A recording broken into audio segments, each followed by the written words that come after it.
Good evening. From Iran to Afghanistan, from Belarus to Cuba, courageous women continue to stand up against authoritarianism, fighting for freedom, democracy, and equality.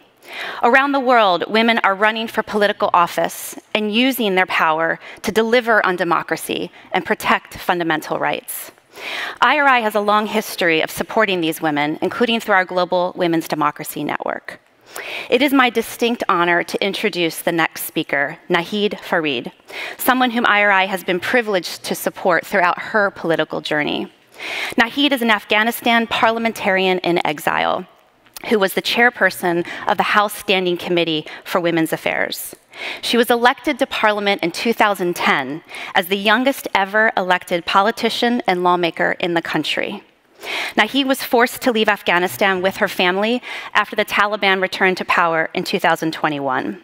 She continues to work tirelessly in exile to support and advocate on behalf of Afghan women and girls who are facing horrendous oppression and violence under the Taliban's rule.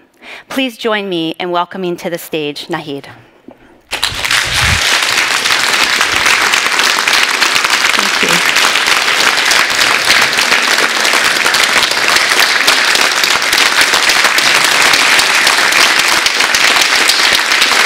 Thank you so much. Good afternoon. It's my absolute honor and pleasure to be speaking at this very prestigious stage of democracy. I just wanted to start by asking you to imagine a world where every individual of all 8 billion population of the world feel empowered to make a difference. When the true collective strength of our democratic world thrives. Such an ideal world. Today I've been asked to stand before you and to share my story, my mission, and how together we can unlock the true potential of democracy. My name is Naheed Farid. I am an Afghanistan parliamentarian living in exile. And for as long as I can remember, I've been deeply committed in building a society that values human rights, that values justice, equality, active participation of citizens. And throughout my journey, I've come to realize that every change starts with individuals.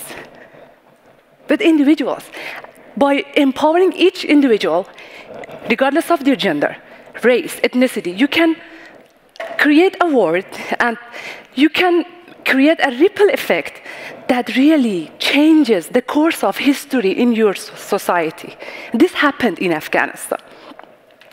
In 2021, women of the world achieved a very significant milestone in attaining the highest level positions of power and political power worldwide. But that was not the case for women of Afghanistan. Women of Afghanistan went centuries back, unfortunately, at the same year after the fall of Afghanistan under the Taliban. Afghan women found themselves abandoned, betrayed, enduring a regime of gender apartheid, and one of the deepest human rights crises of the world. Today, Afghanistan remains the only country in the whole planet Earth that denies women and girls their very basic rights. Despite these immense challenges, the resilience, the resistance of Afghan women was exemplary.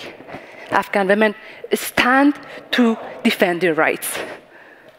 They take their demand to the streets, they resist domestically at home, and at the same time, they resist economically, in some cases by selling their kidneys to save their children. And this serves as a stark reminder of the harsh reality we all facing, ladies and gentlemen. That while these women are forced to make unimaginable sacrifices, authoritarian regimes like the Taliban, apartheid regimes like the Taliban, turn a blind eye. These oppressive regimes that are benefiting from authority and power, at the same time they receive support from other authoritarian regimes in the region, in the world. And this is really unfortunate to see all these authoritarian and oppressive regimes that get together and get more power by this supporting each other to further suppress women and women push back. This authoritarian regime at the same time are mostly built on patriarchy and on misogyny. This takes me to the time when I had to take the difficult decision of leaving my country behind after the fall of Afghanistan under the Taliban in August 2021, escaping the clutches of Taliban authoritarianism. And I vividly remember the uncertainty, the fear that I had at the same time as we embark on this journey with my daughter by my side. And it was a very distressing moment when I remember my mom, that she had to experience the same weight of oppression when she escaped the Soviet Union occupation decades ago from the same city with her daughter by her side. The repetition of the history symbolizes the resilience and at the same time strength that runs through the veins of generations in Afghanistan and in the world to stand against oppression.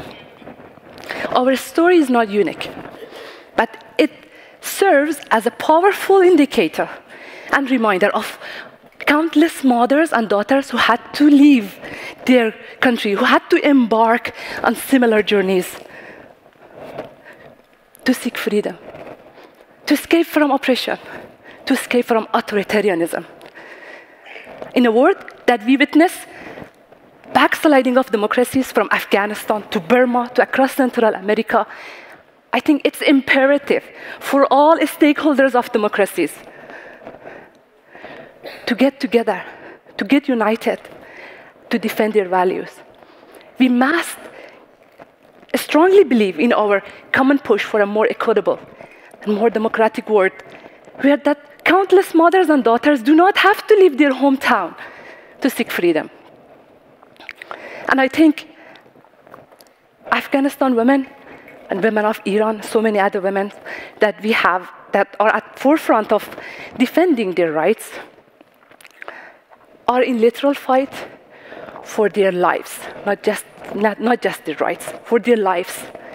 If we care about the health and vibrancy, and if we care about the well-being of our democracies in our home country, we must equally care about the level of sacrifices these women are facing on a daily basis.